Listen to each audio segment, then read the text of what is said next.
The Knife of Many Hands. A Second Apocalypse Story by R Scott Bakker. Part 1. A quote from Agensis, the first analytic of men.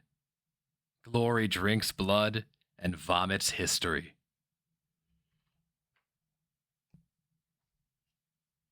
Violence hangs from you in sacks when you triumph in the Sranc Pits.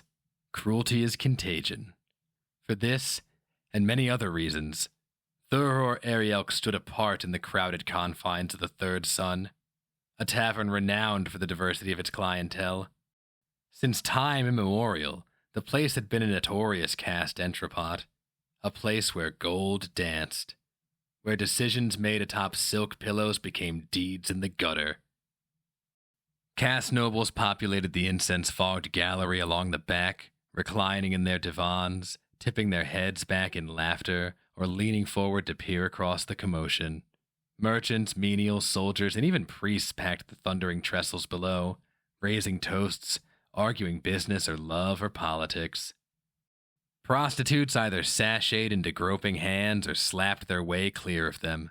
Naked adolescents, Norserized slaves, held their serving trays high, slipping as if greased through the raucous gauntlet of patrons. Eryelk relished his solitude near the entrance. Truth was, he had been famous the day he first set foot in Carythusal, for his red hair as much as for his unnatural frame. Ratakila, the swarthy Ainani called him, Bloodmane, and without exception, they were wary. They could sense it in him, even then, the incarnal, the patter of some unseen pulse, beating as quickly as murder. They could see the necks his great hands had broken. What they witnessed in the Sranc Pits would simply confirm their immediate suspicions. Something was not quite right with Thurror Eryelk, the new Inris Hishrit, or Sacred Hewer, the most recent champion of the Sranc Pits. But the Well of Fools, as they say, knows no bottom. "Are you the new Hewer?" a voice piped from his side. "Earth and muck," the Holca cursed in his native tongue. He turned from his reverie, assessed the man who accosted him. He was one of those sharp and oily picks, the hard as opposed to the talking kind, bearing murders that only drink could blot from their conscience. He wore the serage tunic of a trader, a saffron that had been bled yellow by sun and wear and too many washings. His jet-black goatee looked like something dried and hardened. He even sweat the sweat of some disreputable caste merchant, viscous for drink. But the man was anything but. Eryelk could see it. All sorcerers bore the mark of their sin. "Are you," the man pressed in a drunken slur, "the new Hewer?" He graced the rat schoolman with a look of pale-skinned cheer, turned to square the man, watched the fact of his physique cloud the fool's charade. Arms like pythons, shoulders as broad as a great bow was long, chest as deep as a sarcophagus. His war girdle could strap a saddle, yet he was lean, striate, elephantine legs sunburned beneath his mail skirt. Without exception, his presence awed all those near in his shadow. He poked the man in the chest, the way he did whenever some vengeance-seeking relative accosted him. Not because he thought the man was such, but because this was what the pantomime demanded. This was the great sickness afflicting Carythusal, the fact that everything devolved upon mummery. "The men I kill are all condemned to die," he said. "Scamper off to Carythusal or pick. Your grudge is with your king." The nameless schoolman's head wobbled about some incredulity. A moment passed before Eryelk realized the man was laughing. "You have no inkling, barbarian." The barbarian's second heart kicked deep in his chest. Boom-a-boom. The first of the flush crept into his pallor. Line upon web-thin line, a scribble of faint crimson across his skin. Were this pick the mere drunkard he appeared to be, the matter would already have been concluded. But he was not. Eryelk scratched his close-cropped beard. Humor sorcerers, a dear old friend had once advised him. Humor them as far as your life is worth.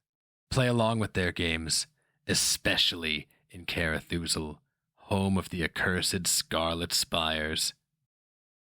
If your grudge is with your king, why throw number sticks against me? The surrounding uproar slipped into oblivion, and the slow pounding of his warrior's heart, bum-a-bum, bum-a-bum, climbed into its frame. Because I saw you, the schoolman replied with a queer softness. I saw the queen cast you her bless her. The Holca followed the rat-like glance at his waist, saw the pale white ribbon jutting from it, laying like a thing wilted against his hip, the text inked along its length plain for anyone to see. In his soul's eye he glimpsed her, Queen Sumilome, leaning like a golden beacon from her box. Bumma, bumma, bumma, bumma. Tell me, the rat continued, why the mask? Why hide your face in the pits when no man could mistake your frame? The memories came flooding back. He had stood, as he always stood, in the blood-drenched aftermath of the Incarnal, alone, surrounded by the pulped wreckage of what had once been living. In the pit, looking out meant looking up.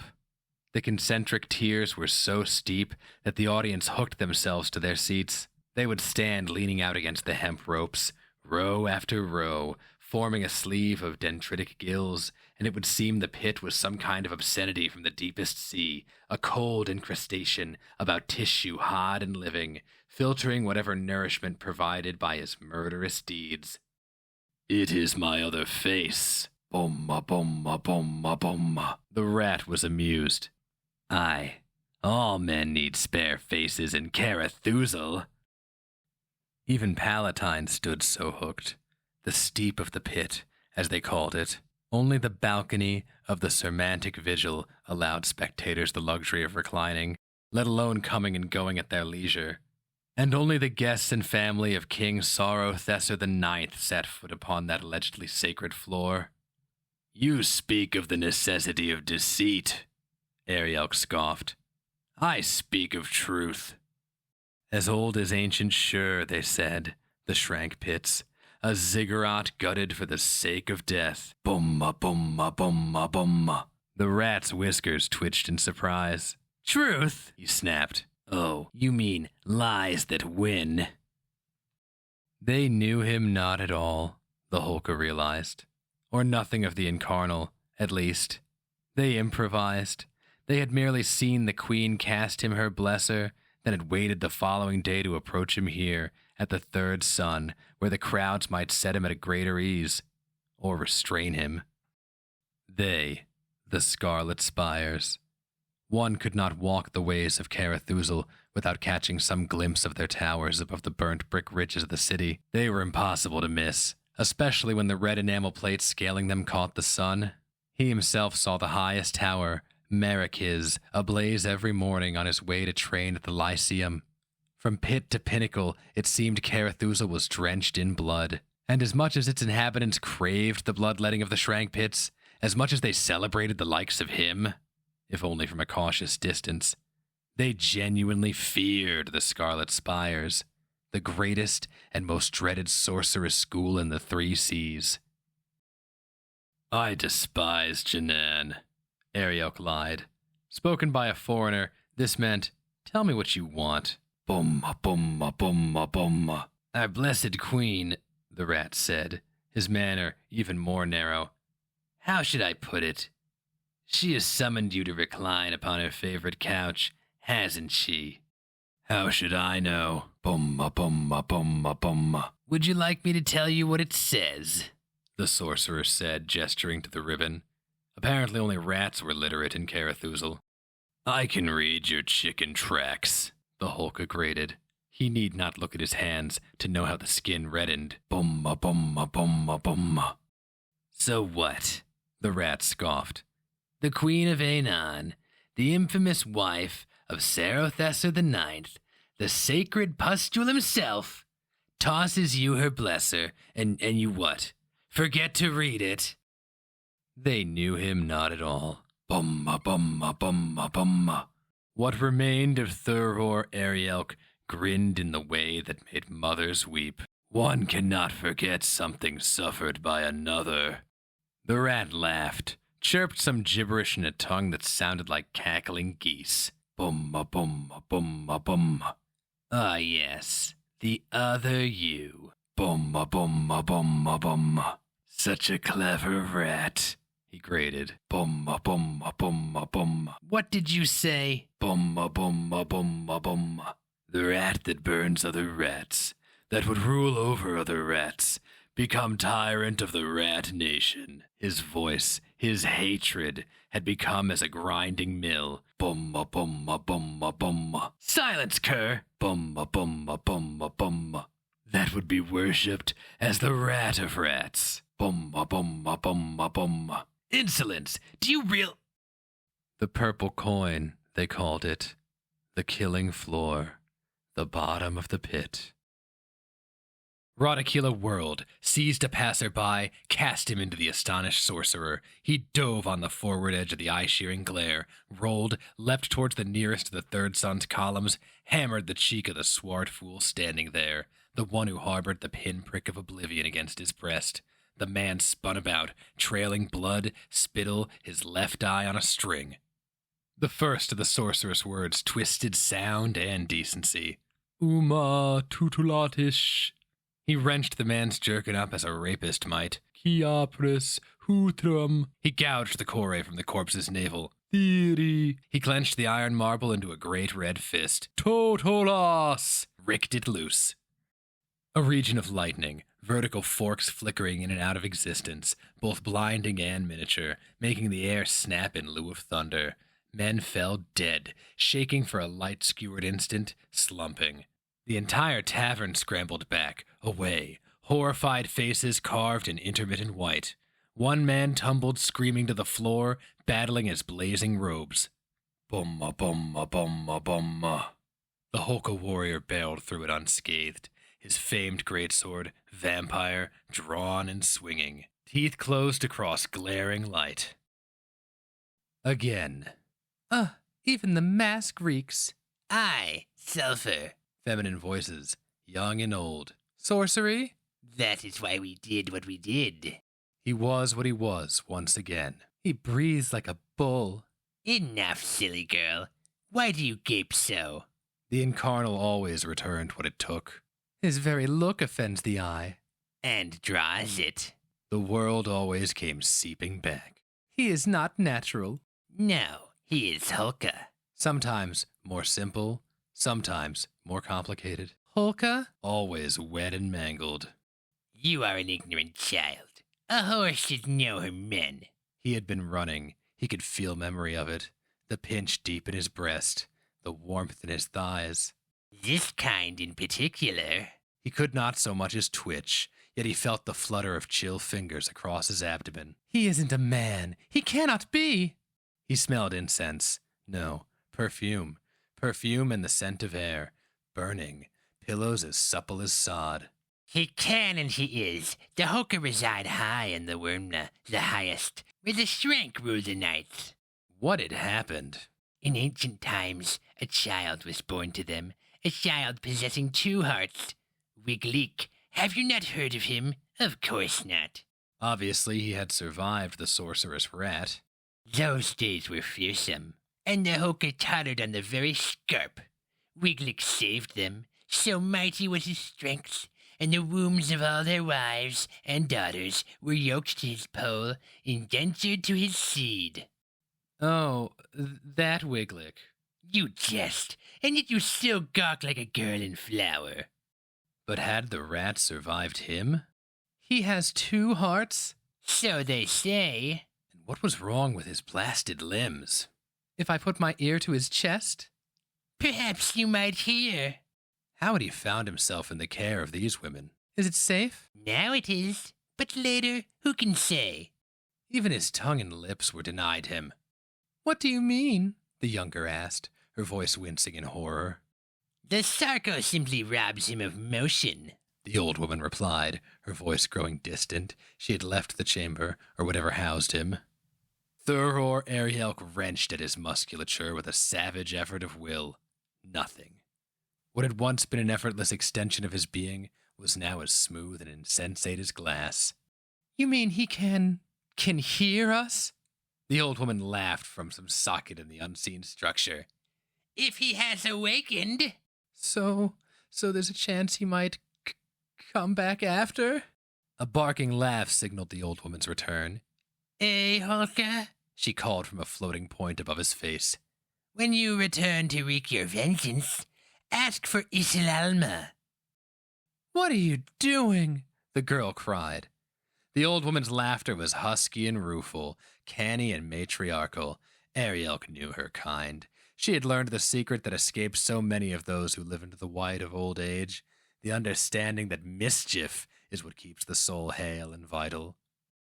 And since all mischief risks injury, she could not but indulge some small, carping yen for cruelty in its expression.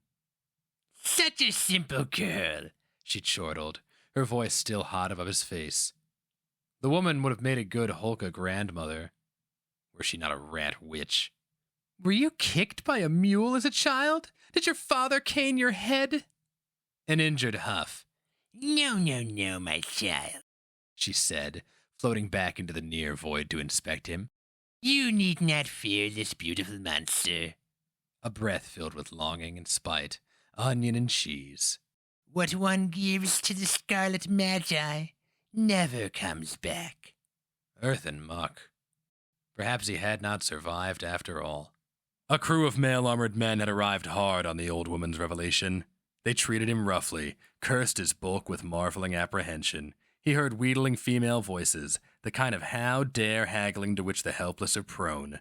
The laying out of conditions of an unconditional transaction. Huffing and muttering in unison, they tossed him into the back of a muckwain. Naked, he could chart the continents and archipelagos of shit scabbed across the bottom with precision. He could feel well enough, but he could not in the least move. He shook and bounced like a corpse once the wain began kicking over ruts and debris. His eyelids relented, at least, revealed crescent moon glimpses of his nocturnal transit. Parades of ancient brick facades against starry black, all crammed into wending canyons. A particularly nasty slap of the plank sent him onto his side, and he found himself staring down his cheeks at the image of the crimson canopied palanquin that followed them. The carriage sat upon black lacquered yokes, long enough for some 20 or more bearers, but possessing only 12, slaves that in no way resembled slaves, armed and armored as they were. Sorcery riddled the whole of the conveyance, an intimation of disgust that the Holca could sense through scissoring black. Even concealed by silken drapes, the sedan's occupants smoldered with nauseous clarity, and the horrific truth of Eryelk's circumstances as well. The Scarlet Spires had him. The most violent son of Weegleek was no stranger to doom. Ever had danger been a matter of curiosity to him, be it infested forests, piracy on the sea, or mercenary wars. One could not be born with gifts such as his and not come to a bloody end. Even now, paralyzed by Sarkle, a captive of the most cruel and powerful of the schools, he did not fret so much as wonder.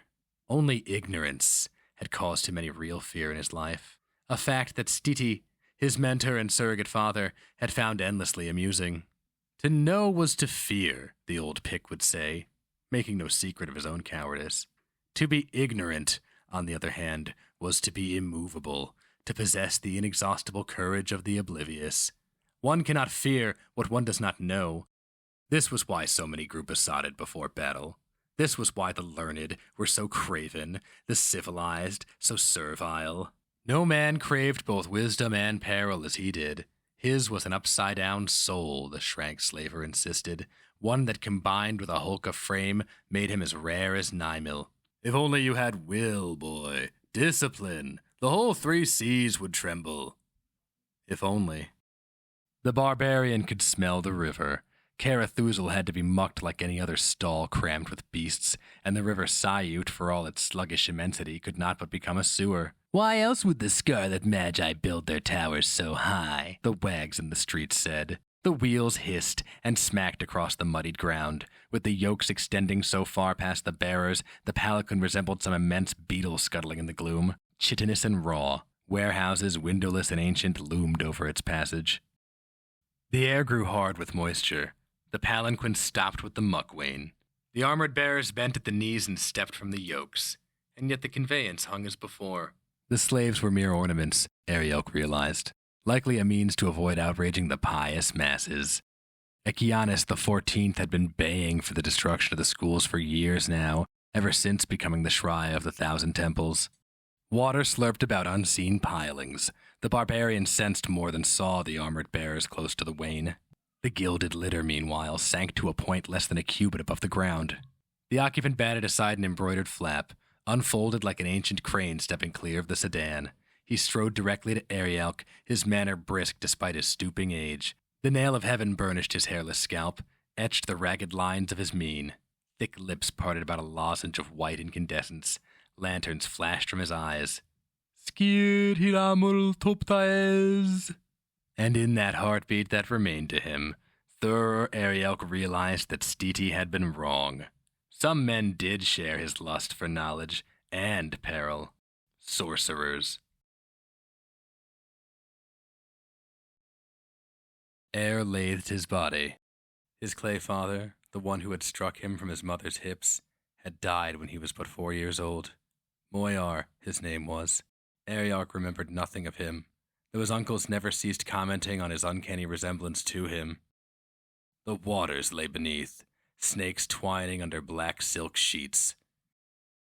His breath-father had been the master of Qumrum, the only slaver entrepot above the 6th cataract, high enough on the river Wormna to border the traditional tribal lands of the Holca.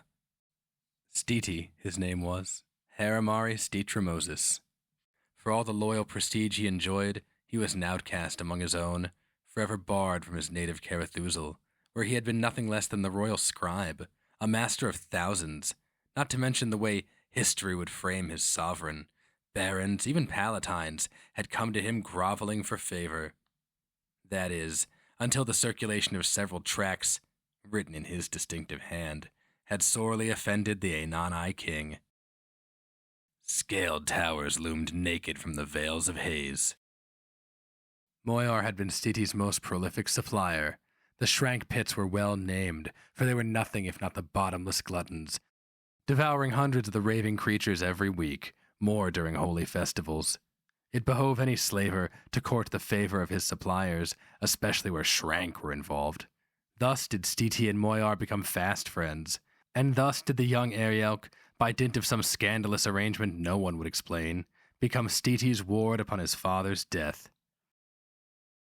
The famed crimson gleamed black in the light of the nail, horns soaring into the void.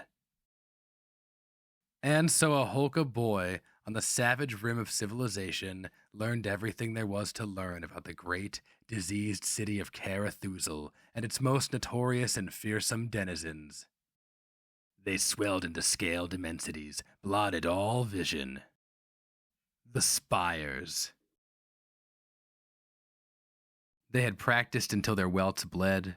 They crossed their training swords in observance of Janan, then, their limbs humming, meditated upon the hearth fire. There was a carelessness to the way Stiti spoke, a deceptive air of thoughtless rummaging, as if he searched for something precious belonging to someone he did not like. Of course, the cancers that pocked the city, the scarlet spires, are by far the most wicked, the most deadly. The collegians say that they have begun plumbing the 100 hells, communing with unclean spirits. Pray that you never have to deal with them. And if I should be so unlucky? Humor them, boy. Humor them so far as your life is worth. And if my heart does not allow it? He was always chewing gao-gao seeds, always holding thoughts between his teeth, pondering. Then your flesh shall be your pyre. Somewhere. Yes, he was somewhere. All those who know of Carythusal, a voice crooned, know at least 2 things. Somewhere dark. The Sranc Pits. He hung suspended, ankle to ankle, wrist to wrist, so that he resembled a nude diver. And the scarlet spires. Iron often communicates its strength through mere touch. Eryelk needed only become aware of the chains and manacles to know that they could not be broken. Even still, something about the voice antagonized. The pit and the spire. Which is more wicked, I wonder? And so the most violent son of Weegleek wrenched, hissing for effort, Great sheets of muscle twisted and flexed, all of it braced against the fulcrum of his monstrous will. Veins mapped the swales and striations of his musculature. It seemed the ceilings should have come crashing down from the gloom, such was the huffing violence of his exertion. His chains did not so much as creak. The voice continued as before, unaffected by his display. "Between us, who has heaped damnation higher?" The speaker stood immediately behind him, he realized, the way priests do during invocation, the way the gods were rumored to do. "Is it you, the darling of the mob?" the voice asked, moving through nowhere. "Or me?" His captor at last strode into the circuit of what could be seen, appraising him like a slaver on walkabout. "The devil." Shinurta. Eryelk's eyes balked for scrutinizing him. So septic was his mark. Never had he gazed upon a soul more soiled for the commission of sorcerous blasphemies. The Grand Master was every bit as tall as rumored, as tall, if not taller, than the Holca freebooter himself. He wore an inexplicable robe, black silk wrapping him in burial swaths, his shoulders so narrow that Eryelk might almost believe that a boy stood perched upon another beneath his clothing. But the man's great and ghastly head dispelled the illusion. He was a Chan Vatic, his skin rinsed of his race's swart pigment, so that the tepid meat of him could be seen through his skin. His irises gleamed crimson. What hair he had left was white and intermittent, here matted into locks, frayed and greasy, there thinning into bare scalp. "Do you know why they celebrate you so?" Shinurta. He seemed an old acquaintance. So often had Eryelk heard his name mentioned. The rabble of the Worm called him the Moth, and he looked as much, his great head perched on a bundle and stoop-shouldered form. The caste nobility called him the Sekaribi, a name derogatory enough to appease the collegians, but not so contemptuous as to offend the schoolmen. Qui Shinurta, the Grand Master of the dreaded Scarlet Spires. "Why is it, I wonder? Why does the mob prize the rapacious hand, yet loathe the rapacious intellect?" The Holca barbarian glared down at his horrid captor. Still swaying from his earlier exertions, he spat the taste of sour garlic from his mouth. "The wise trust what they can fathom," he grated in reply. "Yes," the Grand Master hissed, smiling not so much in surprise as at recognition of a shared insight. "What is easily grasped is easily wielded. This is why the mob loves your kind, Hewer, why they populate so many fancies with souls such as yours. Even small boys fathom you. You are a knife that fits any hand." Shinurta chuttled for some obscure reason, caught drool on his thumb. "They despise my kind, because we fit no hand save our own. Treachery is the very essence of intellect. They know this the way cattle know wolves. The rapacious intellect is the treacherous intellect, one that can at most humor the thought of fatter souls." "And what of it?" the Holca snarled. An offended peer. "But this is why you're here, is it not?" Eryelk dragged his bearded chin across his shoulder.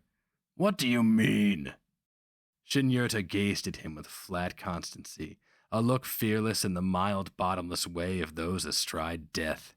"You are here because you could only be a traitor among your people, your race." The most violent son of Weagley glared at the Grand Master of the Scarlet Spires. Bum-a-bum. A compassionate scowl crept into the mien, a clutching of myriad muscles about the eyes and mouth. "Such a curse," the Grand Master said. "Despising what one is, it eats souls, makes lives thin." Once, in his 13th summer, Stitty found him whetting his knife. "War, is it?" he had asked. "They called me a pick." A laughing huff. "They call me pick." "You are a pick." "Earth and muck, boy. And you, what are you?" "I'm Holca." "And yet you read, you write, you train in Sharong, you even play Benjuka." "So then I am a pick." "No, you are more than a pick, more than a Holca." "More? Why not less?" Indeed, why not? Curse your rat riddles! Then go, slake your fury, avenge your honor, bring down blood feuds upon my house, ruin the poor pick who has made you so much more than your kin. These words had slapped him as surely as any palm. I must do something. I, the canny slaver said, laugh. Move near them. Show them the trim and temper of your soul. Look at them and think. Do not say, poor, rancid savages. They will feel it, but since they cannot hear it, they'll be confused. Confusion is identical to terror. You mean do what you do? Play rat pick word games? Play Janan? The slaver shrugged. I merely refuse to squander my time on the stupidity of others. You do more. You try to make that stupidity work for you. Cackle. Is that a bad thing? How do you think a man such as me has won so much respect among the folk? He shook his head in the horse-like way he always did when confronted with some absurd point of Holca honor. Make a flag of their idiocy, boy. Laugh to show strength, to communicate their woeful insignificance. Move near to make them bristle, to bodily demonstrate their inferiority, to show how quickly their courage strikes bottom, and think contemptuous thoughts, to better embody your outland mad for them, the diminutive man roared with sudden violence. Not for us, not for us. A moment of mutual breathing. Look, boy, I understand how such words cut. Even hack at your— What one is, Eryelk cried, determines what one must do. A Gensis even says as much. But the old slaver was already shaking his head. Philosophers, he spat. It's their curse to confuse the skull pan for the sky. Bah, forget a Gensis. When a man has a heart such as you, he is never such a fool as when he asks what he is. No. Yes, trust me, boy. The self is known only so far as it is mastered. No. No. No. Why am I not surprised? There is blood, Stiti, blood. Blood always has its say. The most violent son of Weakleek jerked and wagged for paroxysms of laughter, a sound that boomed through the black, cracked into ambient echoes across unseen walls. He laughed all the harder for the way Shinerta's obscene face pursed. Bum-a-bum. Earth and muck! He roared on a carnivorous grin. The Grand Master of the Scarlet Spires retreated a step. Such was the heat of his animal ferocity. For all the convolutions, all the disfigurations, the sorcerer's soul remained a mannish one, and could not but genuflect in the presence of such a frame and manner. The barbarian chortled. What is it, rat? Numb to demons, yet cowed by the likes of me. Bum-a-bum-a-bum-a-bum. A smile hooked the whitish lips. You are not a thing of proportion, Shinerta sneered. You disgust. A monster-headed sorcerer, a chamvatic no less, complaining of proportion. Thurror Eryelk howled some more.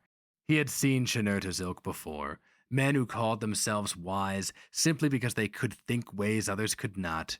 But thoughts were like rivers. The more they forked, the more they made swamps of what was sensible ground. Wisdom was not but cunning made grand, a weapon forged to win empty battles. Who? He boomed at the Grand Master. Who was it I killed the third son? Bum-a-bum-a-bum-a-bum. The red eyes narrowed. So it's true. You do not recall what you do when Gilgael seizes your soul. What was his name? Eryelk barked. Nagamza. And what is the punishment for killing one such as he? Bum-a-bum-a-bum-a-bum. Another sneer, rendered grotesque for the glutinous film that passed for his skin.